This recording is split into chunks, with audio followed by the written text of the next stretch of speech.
First and Now is the official BC Lions podcast and radio show. We're live, doing it live on 730 CKNW, wherever you get your podcasts. Also presented by World Vision, an official charity partner of the BC Lions. Visit bclions.com/worldvision to become a supporter. It is Baker, it is Marjanovic, it is Kowalski. And we're coming off another winning week. BC Lions get to 10 wins, a gritty result, a gritty effort against Edmonton. First off, how we doing, fellas? Doing well. You? Excellent. Good. Yeah, excellent. Yeah. Jacked up for this Grey Cup run. It's a great time of year, eh? Yeah, not getting ahead of ourselves yet. I'm happy with the 5-game win streak if we're talking in the Yeah.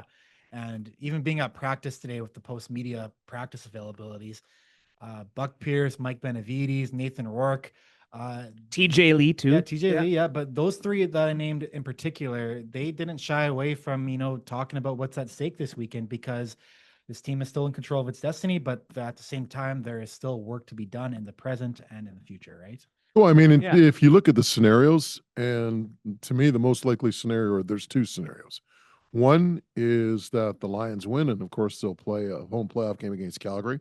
Two, if they lose, I don't see Calgary losing, and maybe Winnipeg, but I think Winnipeg will find a way to get it done like they did last week. So if that occurs, the BC Lions are crossing over. So that's the last thing that you want to do is go and play in Montreal, probably along with BC, the two hottest teams in the league right now. So for me, the most important game of the year, I always say this, is the next one, and that is defeating the Saskatchewan Roughriders and securing home field advantage. Yeah, it's funny to look at it that way. Hey, some people out there, and take it for what you will, predictions at this time of year, they're going to keep coming. Lions and Alouettes, probably the two hottest teams in the league, could end up meeting in an Eastern semifinal. That's crazy how it goes. But you outlined it pretty well, and you wrote this, you broke this down quite nicely in your column in the last couple of weeks on bclions.com and across the Black Press chain. Could finish anywhere from second to fourth. We do know this: a win in Saskatchewan gets it done, and that's if you want to use the word pressure, I don't know, but knowing that they potentially have to win, I think is going to bode well for this team. Yeah, and again, the fact of the matter remains: either you play at home or you're on the road. So there's a lot at stake for this team. In fact, it to me, it's almost like a playoff game to start, right? An early playoff game. So we'll see how this team responds. I think they're going to, and I think they're going to find a way to win. Everyone's talking about Saskatchewan, playing their subs and this and that. They did against Winnipeg, and they almost beat the Bombers. Don't kid yourself. Well, a lot of these guys that have been on the practice roster this year and get an opportunity now to play, they're going to go out there and give it everything they got and show to the coaches that they're capable of playing either down the stretch or maybe even next year. So I'm not expecting an easy game against the Riders, and I don't think the Lions should either. Yeah, and the breaking news out of Regina, and this is very relevant to how much success the Lions are going to have against this Roughriders team, is that Trevor Harris at quarterback and AJ Oletta, running back, are confirmed to play on Saturday against the Lions. Obviously, the Riders played their second stringers, third stringers, and part of it is they're really banged up right now, but part of it too is they're trying to navigate clinching first place that early, right? And obviously they have next week off no matter what, hosting the West Final in 2 weeks. So how much we see Trevor Harris and AJ Olette, I don't think that's quite determined yet as we're recording this on Tuesday, but probably got to assume it's going to be about a half. Yeah, there'll be a point in the game where they don't go to him. There, a couple other guys that weren't with the first team. I think Sam Emelis, a receiver, was among those not taking part with the starters. So Lions can't worry about that, though. They know what's at stake. And you know what? If Saskatchewan is playing a lot of their front line guys for at least a portion of it, serves as a little nice pre-playoff test. Yeah, again, you can't worry what they're doing. You just have to worry about what you're doing. And I shouldn't say worry. I think you just go out there and execute. Not that you want to worry about what you're doing, but you focus on what you're doing. That's probably a better way of putting it. But yeah, I mean, who cares who they line up from a Lions perspective? The fact of the matter is you got to go out there and do your job. And if you do that, I think the Lions will be successful. Lions coming off a 37-24 win over the Edmonton Elks, making it their fifth straight win first 5-game winning streak since I believe July of 2024. Started 5-1 after an 0-1 start. We know what happened after that, unfortunately. But takeaways. Finished my rewatch, gentlemen. But Moj, you've no doubt looked at it. What do you like of this performance? Well, first off, the defense's performance in the first half I thought was exemplary, and of course, they just start the second half. The Carter pick six, I think, changed the game, turned the momentum of the game around. I thought stuff was there offensively in the first half. For whatever reason, just misfiring. Missing a receiver here, overthrow here, drop ball here, whatever the case may be. I thought they were misfiring, but they weren't in the second half. The second half, they started to obviously play to their capabilities. But I think the bigger thing is we've talked about this here the last few weeks. Again, they faced some adversity. They faced some pressure. And in the second half, they went out there and they performed. So to me, that's a big takeaway from this game. Again, facing some adversity, facing some pressure, and finding a way to get the job done eventually. Pun intended here, but my takeaways are the takeaways, because in the second half, that's what the Lions defense did, right? It was, kind of a tight game. It was 10-10 at halftime. Didn't know how that one was going to go. And then Moj, like you said, Robert Carter at the start of the third quarter, that's about as game-changing a play as they come, right? A pick six to open the frame. And then TJ Lee gets his first interception of the year. Jackson Finley with his third interception in as many starts. And that Finley one, I think, completely closed the door on this game too, because that interception came pretty much right after Keon Hatcher extended the Lions lead in the fourth quarter. But that was huge for me too. And then we talked too about Justin Rankin last week, and he was a home run hitter and so dangerous out of the backfield. He didn't have a play of more than 19 yards in this game too, and he had a total of 36 yards too. So yeah, totally. I mean, we talked earlier too about how Ryan Phillips and Mike Benavides just kind of have their way with this Edmonton offense, and that held true on Friday. 3 games against the Lions this year, Rankin ran for 64 yards. Crazy. Yeah. Like, kudos to RP, Benavides, the defense. I think a guy like Josh Woods right now is totally coming alive in the linebacking core too. So kudos to the defense. Yeah, and of course, a reference last week when we were looking ahead to it, that second game in Edmonton in July held the Elks to, what was it, 17 minutes or just over 17 minutes time of possession. So you keep them off the field like that, you're going to hold guys like Rankin in check. And just updating the tally here, Benny's always keeping me on my toes. Got the text this morning from Benny updating it. Last 5 games, 21 sacks, 10 interceptions, 10 takeaways. There you go, Nikki. 8 forced fumbles. A couple of those would have been on special teams, but still 2 defensive scores. We talked about Robert Carter Jr., 50-yard pick six, ultimately maybe serving as a big turning point. That's championship-level defense you're getting at this critical juncture, Moj. And no disrespect to the defense, you don't need championship level defense the way this offense is performing. Yeah. I mean, we're talking about an offense that's averaging over 30 points per game this year. So record number, I guess you got to go back to 2011 with Calgary to have an offense that is performing at this rate. So the way they're performing right now it's outstanding, and just at the right time of year. And, talking to Robert Carter Jr., here's a guy who's in his first year, and talked to him prior to the game as part of our Able Auctions pregame show. And he said, we asked him, is stuff slowing down? He goes, definitely. He's playing with a lot more confidence and aggressiveness because he's understanding the game now. As they say, it's slowing down for him. And, you look at other players such as Ronald Kent Jr. and Jackson Finley, it's slowing down for Jackson Finley. And the big thing is you bring a guy back there like TJ Lee, who's that calming influence to help Gary Peters with some of the young guys. Mm-hmm. And that plays a role as well. So, and hey, don't kid yourself. When you get to the quarterback and hurry throws, bad throws happen. So give the credit to the defensive line as well on a lot of those picks. What's crazy about this defense right now too is, Moj, I don't know if you remember, but I think it was about late February after free agency, we had you on this show and we were just previewing the team, right? And talking about the free agent additions and all of that. Well, guys like Robert Carter Jr. weren't even on this team yet. He was drafted, or Carter was signed on May 7th. So midway through rookie camp, Carter was brought in. Jackson Finley was drafted late April. Levi Bell, Bradley Anai, end of August. They wrapped in the end of August. And Bell and Anai right now, I mean, Anai is 4-0 in his 4 games that he's been in. We're talking about TJ Lee being that presence, but Levi Bell and Bradley and I on the defensive line, like watch 96 and 98 on any given play because the hustle they have, the motors they have, it matches a guy like Matthew Betts. And we all know the level Matthew Betts is playing at right now, but it's a complete effort right now. And that's what I'm liking from this group. Great point. Yeah, Robert Carter Jr. Later on Wednesday, we're going to find out the team award winners. Robert Carter, possibly a solid candidate for most outstanding rookie. Have a hunch Nathan Rourke is going to be the MOP and MOC of the BC Lions, if not the entire Canadian Football League in 2025.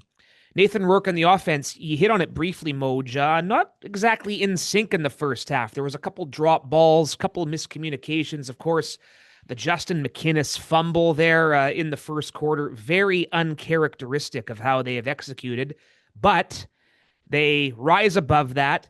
Nathan Rourke, it's RPO, second half, 70-yard touchdown run, longest of his career. And you talked about making that call with the flag. Don't remind. No, I didn't want to remind you, but just over your overall thoughts on that big moment and how the offense recovered. I'll tell you what, I mean, it was an unbelievable run. And then when you see the flag, I'm just thinking to myself, they're bringing this back. It's a hold. And I said that because a lot of times when a quarterback scrambles around like that, it's usually a hold. But it was interesting talking to Buck Pierce after the game. I said, Buck, when you saw the flag, what was your reaction? He said he saw the illegal contact. He says, I watched the receivers. I watched the routes on a play. And in that instance, I guess he was looking at the routes the receivers were running, saw the illegal contact, and he had no concerns that the touchdown would stand. So, yeah, it was a great run and a lesson learned for me. It's funny because a lot of times when you're calling a play, if it's a 50-50 chance that it's going to be a touchdown, you call the touchdown anyway. You don't kind of, wait to see if they're going to signal yes or no. You just call the touchdown. But in this instance, where I should have just ran with it and called it a touchdown, I saw that flag and just human nature with the officiating in this league. Yeah, believe that it was going to get called back. So yeah, it was a nice lesson learned for yours truly. I just got 3 words to describe, or 3 letters, I guess, to describe that run. MOP.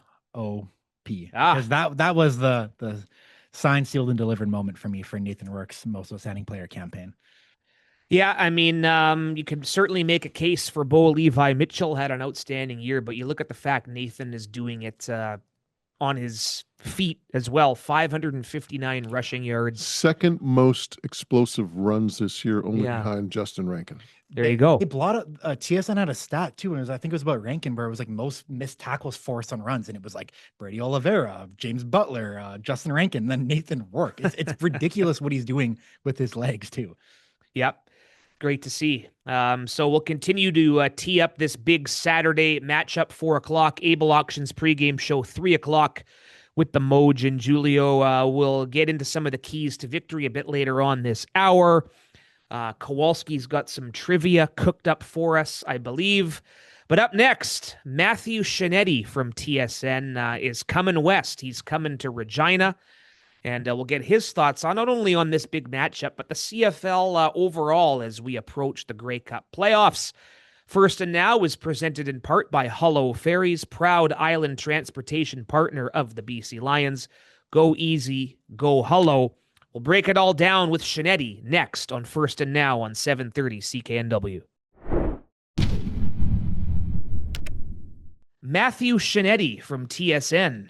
Doesn't always happen. I thought you said because Farhan's not there. I was gonna say. Well, no. I'm glad Bob mentioned Farhan because first off, welcome, Matthew. What's going on, boys? Good to talk to you. Good to have you on again. You're welcome me back to the program, and I'm glad he hit on it because we were gonna have some fun. Like, I don't think there's any rain in the forecast this week, but we've joked about this. When the elements are a factor, when it's raining, when it's cold. Matt's out there, no umbrella, no nothing. Farhan, on the other hand, has the umbrella going. He has all his assistants there with extra jackets. Mm-hmm. This guy, Scianitti's a real trooper. Yeah, Farhan wardrobe change at halftime because his suit's got like a little, moisture on it or something. Scianitti goes out there. He's like one of those soccer players playing in a hurricane. He has no problem going out there in the elements.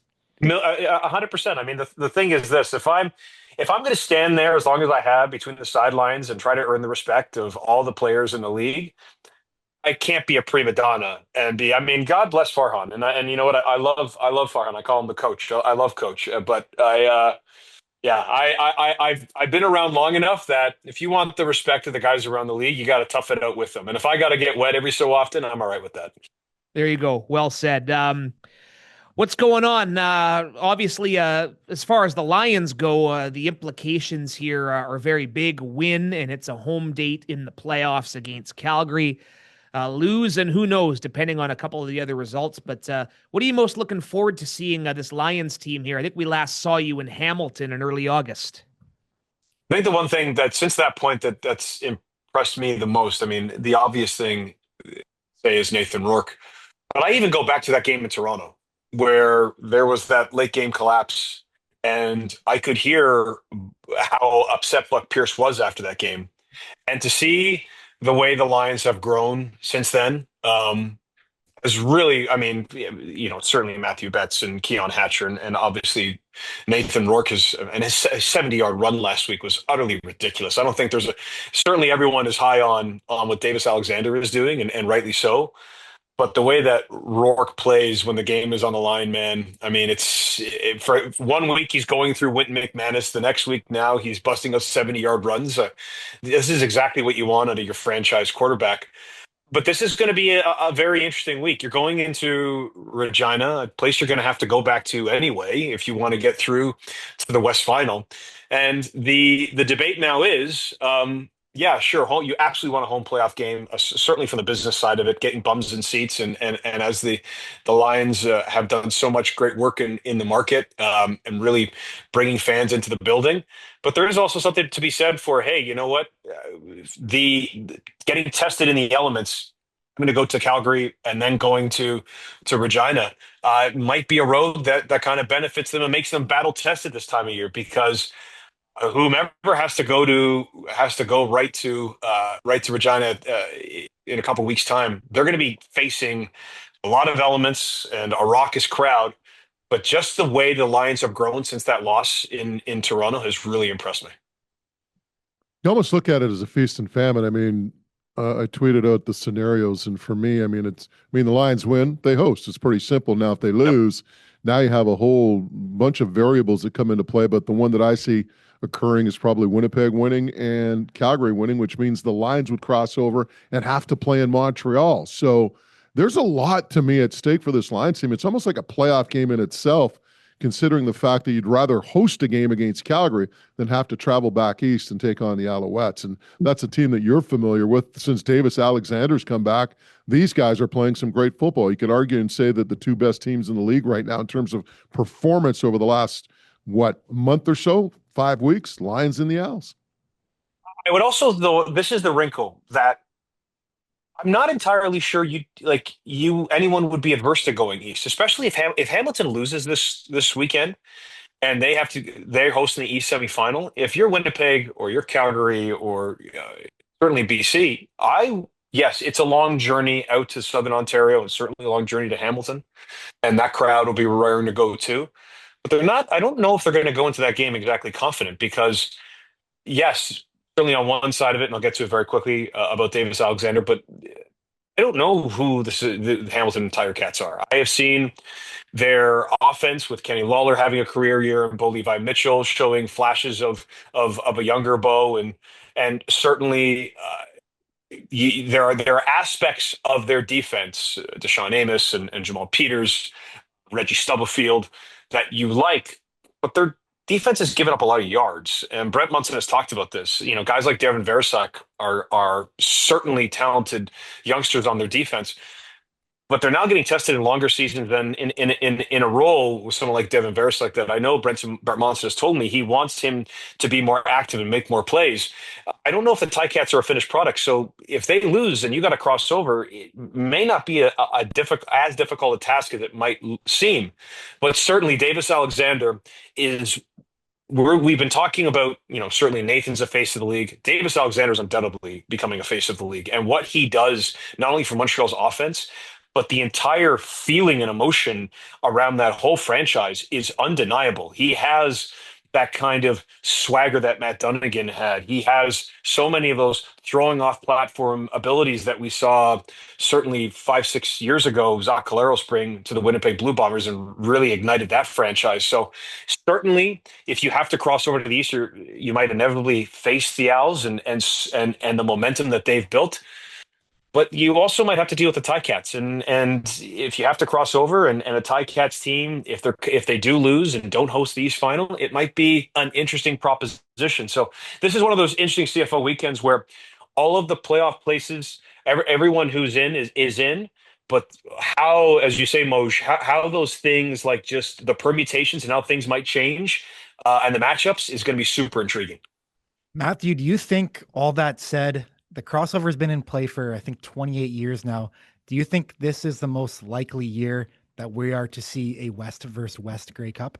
Yeah, I think that's an excellent question because I really do believe that. I mean, as much as I don't know who the Hamilton Tiger Cats are, I am super skeptical about the Winnipeg Blue Bombers. I mean, I was there in Winnipeg 3, 4 weeks ago when they flattened the Ticats and they looked like world beaters. And then to watch them last week and to see certainly the punishment that Zach Collaros has been taking. And yeah, this doesn't remind me. I don't want to speak for you guys, but I imagine for yourselves as well. This doesn't remind me of any Bombers team that we've seen over the last 5, 6 years.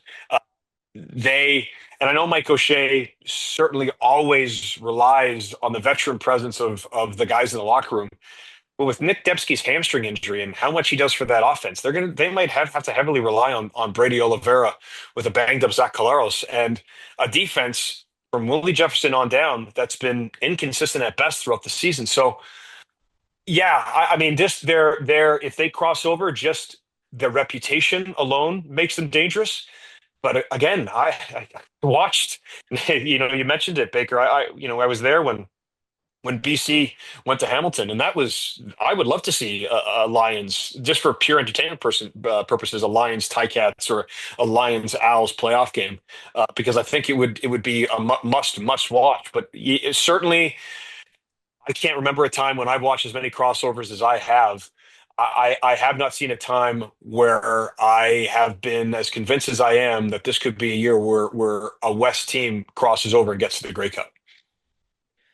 You're going to be talking with him later this week on Zoom, most likely, and probably at some point, excuse me, on Friday night in Regina. But just your whole sense on how Nathan Rourke has progressed since the last time you saw him, and really playing as good as he ever has. Everyone was going to wonder if he can get back to that 2022 form, which was probably a tall task, but pretty special player right now. What's your read on how he's progressed? I think I can't imagine certainly the physical and mental toll of coming back last year. And we certainly didn't see the Nathan that we would have expected to see.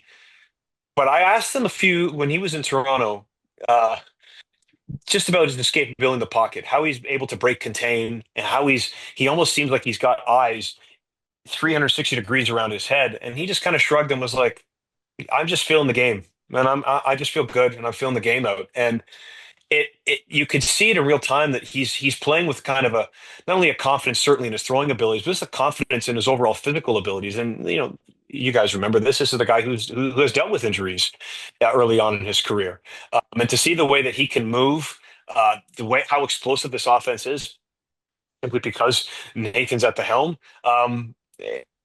If you're a Lions fan, you should absolutely be excited at the possibilities of a long playoff run, because I don't think with the receiving core as it is, and looking at the defense and the certainly TJ Lee having a game as he did last week, and certainly the way that Mathieu Betts has been playing, there just seems to be a complementary sense to what the Lions can build game in and game out. But that starts with Nathan Rourke, and just the way that they played last week against Edmonton, knowing that Edmonton had everything to play for, and just seeing him rise up. And I go back to that 70-yard run.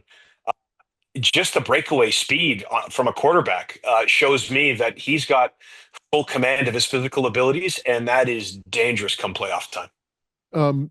You're based back east, obviously in Toronto. You know a lot of the people that cover the teams that are with the teams. What's your general sense in the MOP race between Rourke and Bo Levi Mitchell? Uh, The one thing certainly that everyone has said about Bo is this was kind of unexpected. I mean, I interviewed him, what was it, 2 years ago in Montreal, um, when he wasn't sure he was going to come back. And to see the way that he and Scott Milanovich, excuse me, have built this rapport between themselves, and to see the way that they have worked together, and obviously Kenny Lawler coming in and having as exceptional a year as he has had, I'm sure they would have wanted more consistency out of Tim White and Shamar Bridges. But the one thing that I would say that the only thing, the gap between the two of them with respect to where Bo is and where Nathan is that Nathan has certainly continued to progress in certain ways as the season has gone on. And Bo has had situations and performances. I go to the Winnipeg game and obviously throwing an earlier, some early picks last week against Calgary. I just right now I give the edge to Nathan just because of the way that the Lions have been playing, the way their offense has been. It hasn't been as no offense is perfect, mind you, but just the way that he has played. But the way that Bo Levi Mitchell has reshaped his career under Scott Milanovich at 35 years old, has gotten the receivers to be game breakers. Some of the performances, the multiple touchdown performances that he's had this season, the 300-yard performances that he's had this season. I think it's a credit to him at this stage in his career when we're looking at certainly what Trevor Harris has done with the Saskatchewan Roughriders, and certainly everything that Zach Collaros has done up to this point. Notwithstanding the fact that he has been banged up this season, but getting to 5 straight Grey Cups. But Levi Mitchell, amongst that generation of quarterbacks of the last 10, 15 years, has really showed that he's found a second life in Hamilton. So I certainly the voters, it's always a tough choice to deciding MOP, but right now I'm just looking at the way Nathan's playing, and I would give the edge to him. Matthew, excuse me, switching gears a bit to the CFL news that came out last week. The league is on quite a run with halftime shows, hey, with Machine Gun Kelly being announced.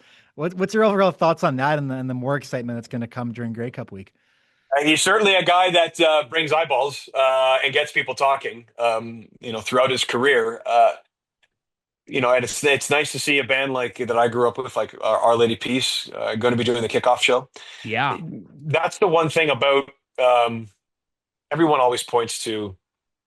Last year, a couple of years ago, Green Day was pretty good at Tim Hortons Field. But Machine Gun Kelly is one of those. It's a fine balance, I should say, because you want to bring fans in who don't regularly watch. I mean, this is very true of the Super Bowl as well. People to watch it at halftime, but it's still a relative. It's the big name, and credit to the league for getting it. And it's going to be. I don't doubt that he's going to try to put a performance on, just given his track record throughout his music career and certainly his career in the public spotlight. So I'm expecting if nothing else, an entertaining show, but I'll be very lucky to be on the field there when Our Lady Peace comes out for the kickoff show. yeah, I'm with you. That takes me back to my teenage youth, whatever you want to call it, and hopefully Machine Gun Kelly will be busy working outside the locker room somewhere. But it's one game at a time. Listen, Matt, this is always a pleasure. Always love your insights, and looking forward to getting you out west here for a change. Yeah, no. Again, it's Farhan Longy country out there, so if I might have to go ahead and arm wrestle Farhan if I had to, if I wanted to come out there regularly for BC Lions games. But no, I'm looking forward to seeing you boys. Hopefully at the Hotel Sask for an adult beverage on Friday night when I get in. Smoked old fashioned best. I will be there, Moj. I'll be there. We'll be there. You know where to find us. Pleasure, boys. Thank you. Appreciate it, Thanks, sir. Matt. Yep. Matthew Scianitti joining us on First and Now. Back to preview the Riders next. First and Now is presented in part by Hullo Ferries, proud island transportation partner of the BC Lions. Go easy, go Hullo. Lions at Saskatchewan, second trip to Mosaic Stadium this season, hoping for a third, but still some work to do to get there. Able Auctions pregame show goes at 3 o'clock on Saturday here on 730 CKNW with Moj and Julio. You'll hear from some special guests pregame and at halftime. And postgame, hopefully outside a victorious Lions locker room. 'Tis the season for a lot of things. You'll start hearing about all CFL coming up in the coming days, couple of weeks from now. Wednesday, 8 o'clock a.m., you'll find out the BC Lions Most Outstanding Player Award winners, the team nominees. Moj, as a card-carrying member of the Football Reporters of Canada, has cast his secret ballot. It's not going to be too secret in about 30 seconds. No. Well, let's have it. Most Outstanding Player, Rourke, Canadian, Rourke, defense, Betts, rookie, Carter, special teams. White. And yeah, Patrice Rene really that was a tough call. Make a case. Yeah, could definitely make a case. Yeah. But I mean, And, Whitey missed 2 field goals all year long. Yeah, right? 39 of 41 or whatever it is, Yeah. something like that. And he leads in percentage again, Yeah. 94 something percent, 96 something percent actually. What else do we I got? think it is offensive line, Jarrell Broxton. I'm Yeah. guessing. Yeah, that's going to be a given. We shall see what else comes out. Most outstanding videographer, Kowalski. Public relations take guy, it. Baker. No, guy in Saskatchewan. It's a female. It's He'll a female. appreciate that. Yeah, Yeah, it's a female. It's a Yeah. female, so that tells you how much I know. Now you do a great job. I'm trying to think. Ariel does a pretty good job. you go. I'll give her a I'm trying shout. to think.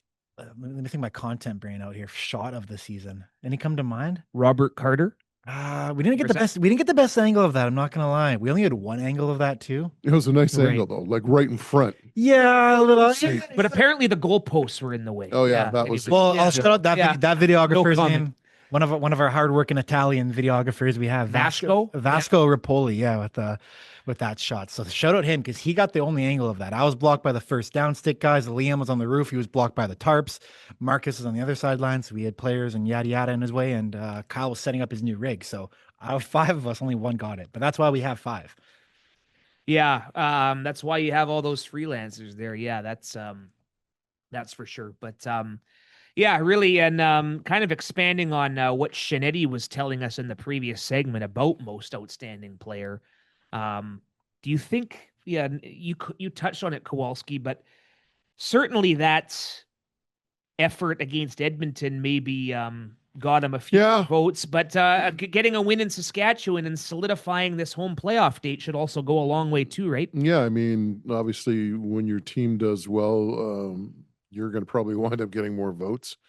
I just think for me, the big thing that comes into play is the two-way game for Nathan. Like, not only is he throwing the football and being effective that way, but when you compare his running game to Bo Levi's, there is no comparison. I mean, Bo Levi, as great as he is, doesn't provide the threat as a runner like Nathan does. And, you know, the other thing too, I'll be honest, I mean, Hamilton's what, 4-6 against playoff teams? True. I think BC is 5-5, so maybe not that much better, but I don't know. I haven't broken down the stats in terms of who they've played and how they've racked up their yards, but I mean, this is a BC offense that's just been so consistent. I mean, averaging over 30 points. You got to go back to 2011 to find an offense that has been as effective.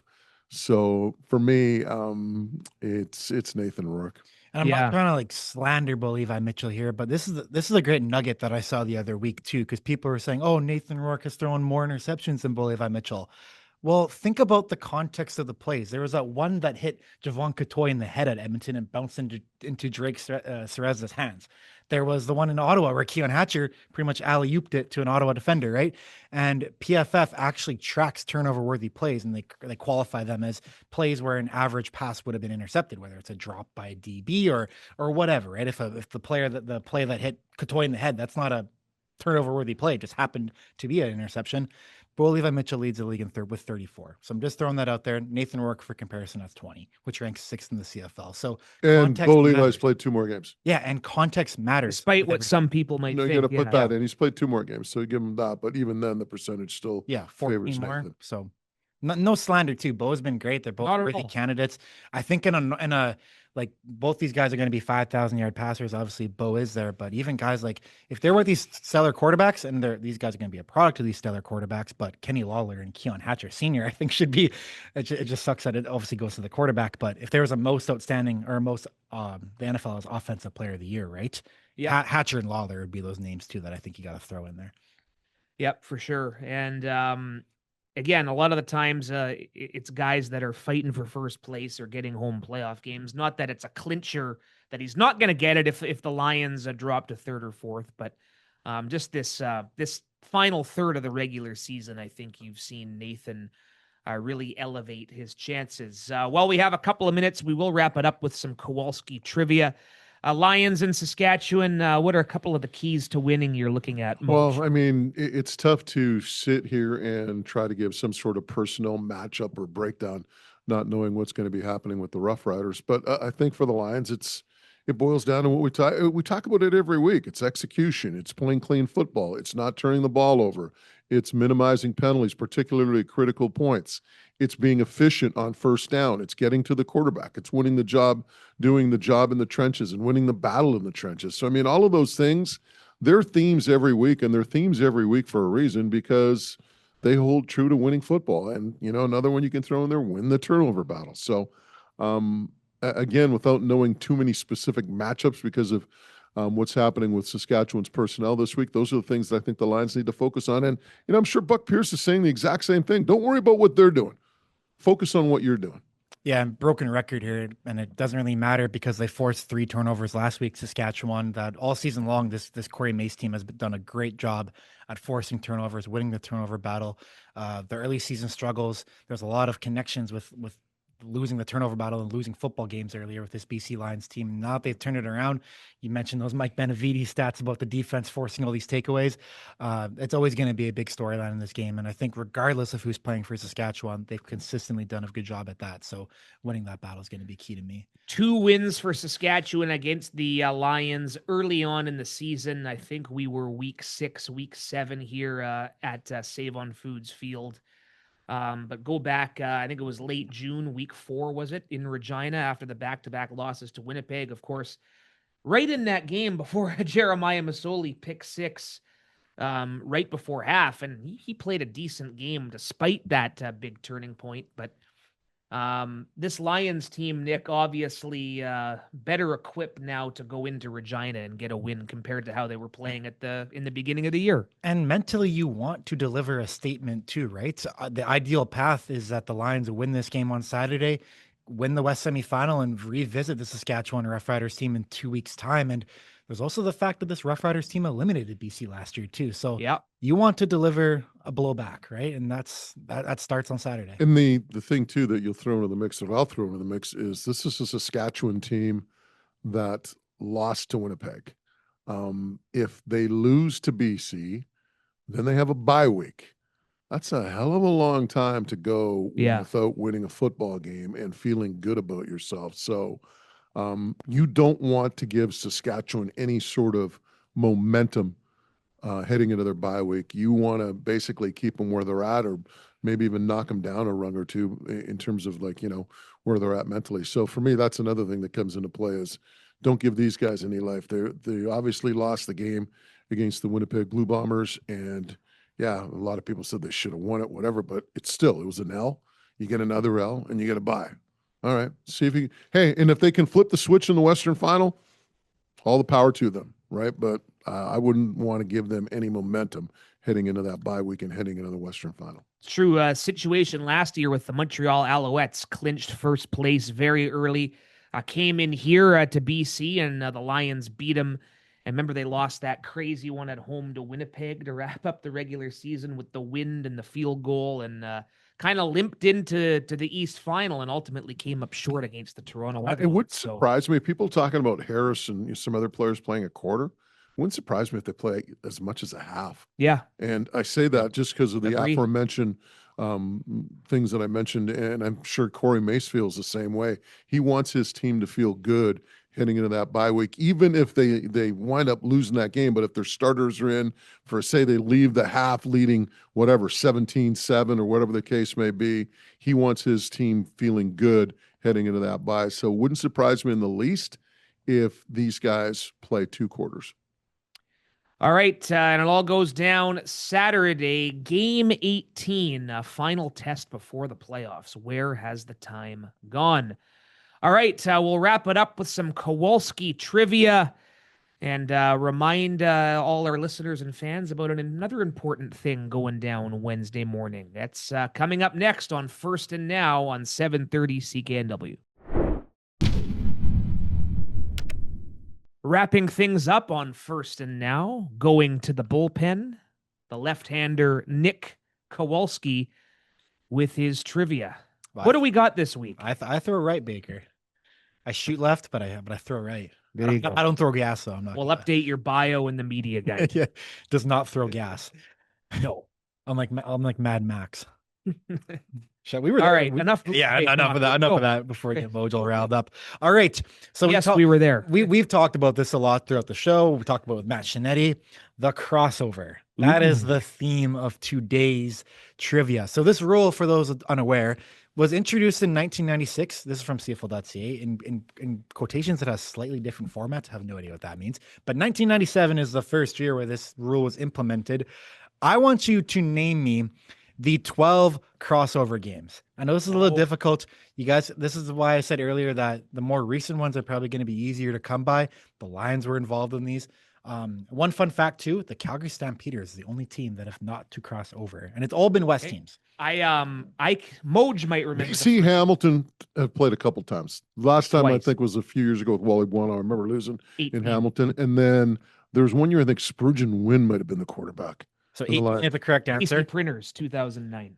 Yeah, BC Hamilton, what, 3 times maybe? Twice. You have 09, 18. 09, the BC Lions actually won the Eastern crossover. Yep. And then they lost in Montreal in 09, Eastern final, 2009. Yeah, 56-18. Lions Alouettes 1997, the first game at Molson Stadium. That is a great pull, Baker. You were correct. A 45-35 shootout for the Alouettes, unfortunately. Saskatchewan at Hamilton? Saskatchewan has never gone to Hamilton. Saskatchewan at Toronto 2002. Correct. Yep. Nice. I'm lost on this. This is all you. Want me to try to run the table? I'm taking a knee on this. A little difficult. Yeah. BC at Toronto 2003. Wow. Correct. That was when Spurgeon Wynn came in. Thank you. Dave Dickinson was hurt. Spurgeon Wynn started. So you get a point for that too. Oh. We mentioned 2009 with Hamilton. Correct. Was there an Edmonton at Winnipeg in 2008? I want to say it's almost like you've been looking at this. Maybe no. Okay, that's muscle memory. It's called. Oh, it's Siri. It's Siri. Yeah. That's what I found. Wow. No, Siri. An earpiece. Take your earpiece out. And Siri listened to me. Oh, in Winnipeg. That's correct. The Edmonton crossed over as the West team. This guy, like seriously, you got Rain Man or you got some sort of help? Well, I didn't do my homework in high school. I just watched CFL games. So how many more do we got here? A couple more. 2008 was the first ever crossover win for Edmonton, actually, and a young Nicholas Kowalski was at that game. You were at that game? Edmonton at Winnipeg. Yeah. That was 2008. So then who did Edmonton then went to the division final against Montreal? Montreal? Yep. Yeah, the Calvillo Alouettes, of course. Yep. So we got 2009, and the most recent one before this year was 2019. Correct. Edmonton winning at Montreal. Correct. Vernon Adams Jr.'s first playoff game. And then Edmonton losing at Hamilton, right? Yeah, Brandon Banks, Dane Evans. Nice. Okay. How many more we got? You got 2017. 2017. Oh, Chris Jones and the Riders winning at Ottawa. Yep. And Rain Man on fire tonight. And then they almost did it in Toronto the next week, right? There was that was Saskatchewan the at Toronto. closest we've seen a Western team coming to reaching the Grey Cup, winning the 2 games. There was 2014, a bad BC Lions. Oh, Lions at Montreal. Judge Wapner, 5 o'clock. Yep. Then you have what was that? 5 o'clock. Judge Wapner, 5 o'clock. You got a 2012 Is that a Rain Man reference. Yeah. Charlie Babbitt, was that Charlie Babbitt? Yeah. Sorry, 2014 was the Kevin Glenn Lions losing in Montreal. Yeah, so. 50 burger, unfortunately, for the Alouettes in that game. Calvillo. Any more? 2012 is another year that it happened. Oh, Hey, Siri's trying to help you out again. 2012, Edmonton at Toronto. Correct. Eastern semifinal. This is crazy. Right? The Argos won. Yep, this is Okay. crazy. And I think you're just missing an 05. I think you have the rest of these. Or did you name 05? 2005. I don't think you did. 05 is the one I don't have crossed off right now. So, and 16 had happened too. 16 was Edmonton at Hamilton. Correct. Eastern semifinal. Then right? the Keenan-LaFrance game to follow up when the Ottawa Redblacks defeated the Edmonton. All right, Edmonton won that year too. Yeah. Yep. So was that Edmonton at Ottawa on the Blizzard? Yeah, East final. Keenan-LaFrance dropped like 170 rushing yards. I actually saw him at UBC the other week. So okay. He's coaching the Bisons now. 2005. Are you sure there was a crossover? That's what I have written down. I don't think so.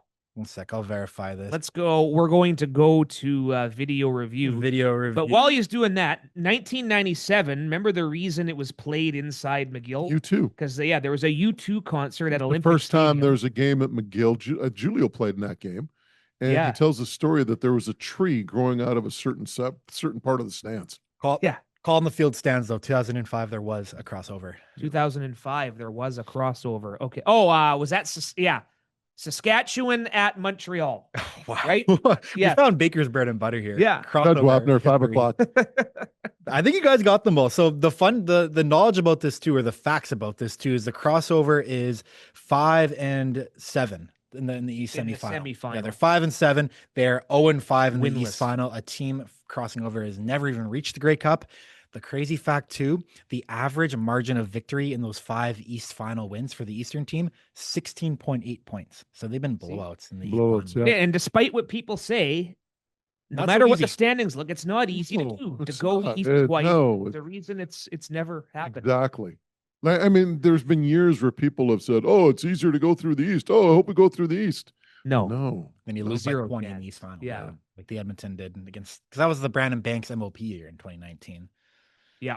And then a start of a certain run. Remember 2018 in Hamilton? They had Ric Flair there pumping up the crowd after every Tie-Cat first down. Woo! The Nature Boy, he was in the house. Yeah, how you going to compete with that? Yeah, Wally Buono's last game. Of the province. Yeah. Having a great sit down, just having drinks at I think it was the hotel bar. The Sheridan Bar. I remember him telling it. Ed was saying he just had this, sat down with Flair, and they just yacked for a couple of hours or whatever. He said it was a great time. There you go. The Nature Boy. Oh, Shavani, it doesn't get any better than this. Limo riding, jet flying, cigar smoking, champagne drinking. Woo! There you go. How's that?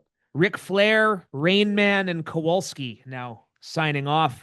Able Auctions pregame show, 3 o'clock Saturday. Yes, sir. Here on 730 CKNW. And our next show will be talking about the playoffs. Playoffs.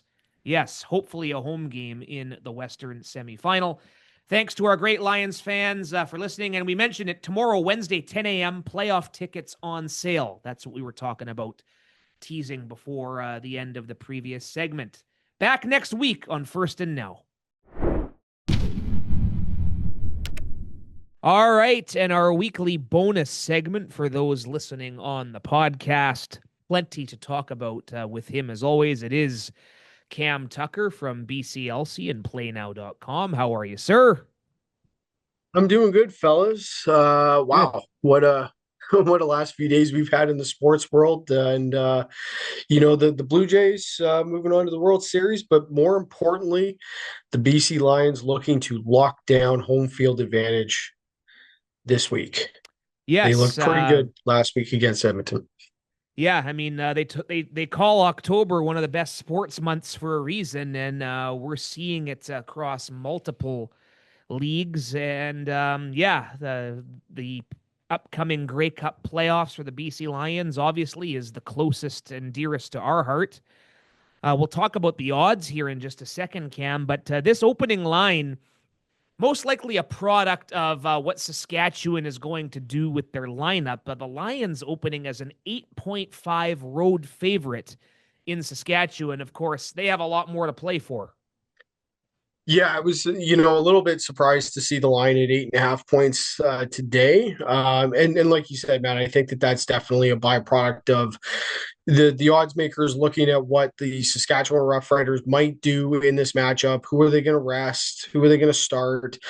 And is that a game that they're, not that you would say that they're going to take it off, but how mentally motivated are they going to be for that game? And then you look at the flip side of this, the BC Lions are going into this game winners of 5 straight. They're rolling in all phases of the game right now, and they're looking to lock down home field advantage in the West Division semifinals. So the BC Lions have plenty to play for. They need a win here to really kind of secure that spot. And so it is an interesting line, 8.5 points. I don't, would have never thought that the BC Lions would be favored by 8.5 going into Saskatchewan at the end of the season, but here we are. And the Lions right now, full credit to them. It's not just a 5-game win streak, but they're 4-1 against the spread in their last 5 games. And the only loss that they had against the spread in that 5-game span was against the Argonauts, which was a game that I think that, BC kind of had in hand.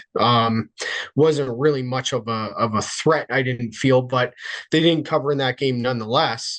They've been playing some very good football, so they go into this game red hot and favored by 8.5 points. So should be a really interesting game. We'll see what happens. But right now the Lions are playing really good football at the absolute best possible time.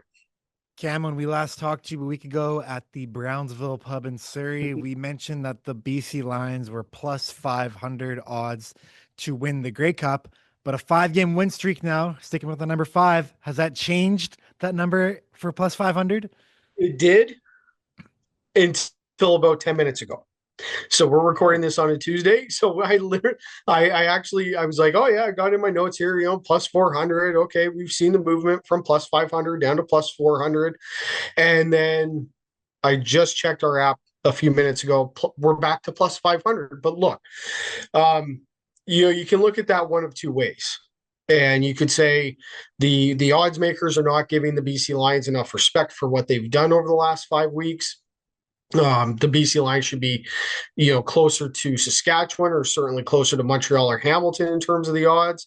Hey, the good news is they're ahead of Calgary, which I was actually, quite stunned to see last week that Calgary had better Grey Cup odds than the Lions did. But nonetheless, the Lions now have better Grey Cup odds than the Calgary Stampeders and the Winnipeg Blue Bombers. But at plus 500, the other way to look at this is, there's some value on the Lions here. They are playing the best football of any of the teams going into the playoffs right now.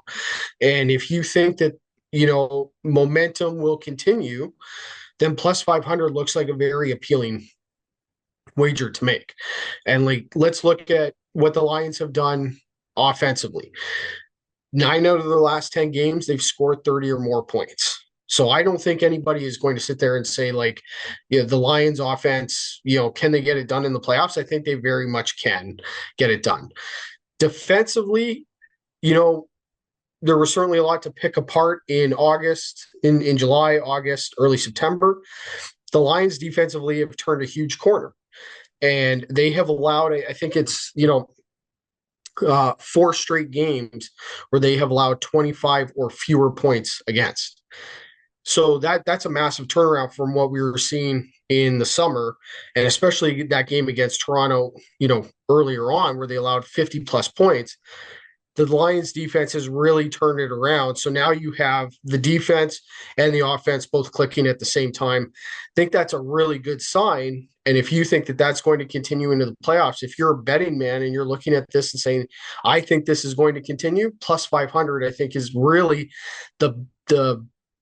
the most value you're going to get on the Lions to win the Grey Cup at this point. Because if they win against Saskatchewan and they win the West Division semifinal against, whatever the opponent might be, then you're certainly not going to get plus 500 on them to win the Grey Cup. So right now, this might be the most valuable number that you're going to get them for the rest of the way.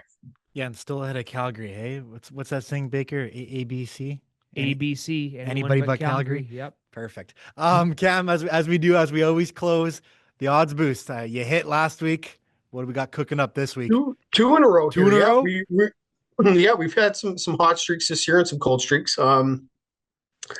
This one's a little bit difficult just because with the with the way that it's set up, if Saskatchewan, depends on who they're playing and who they're resting.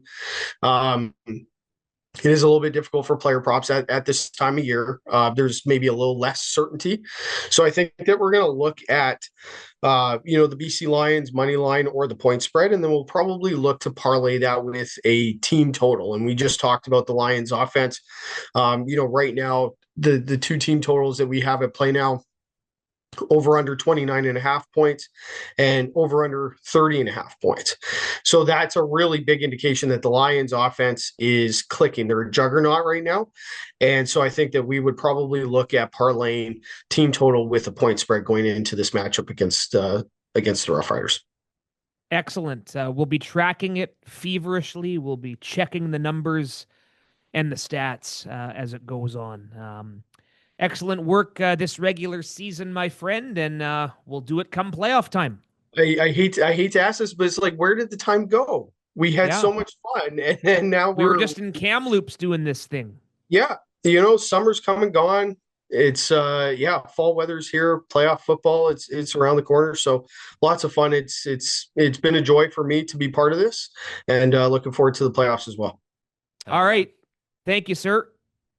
Cam Tucker from BCLC and PlayNow.com, and we're back on First and Now talking playoffs next week and beyond.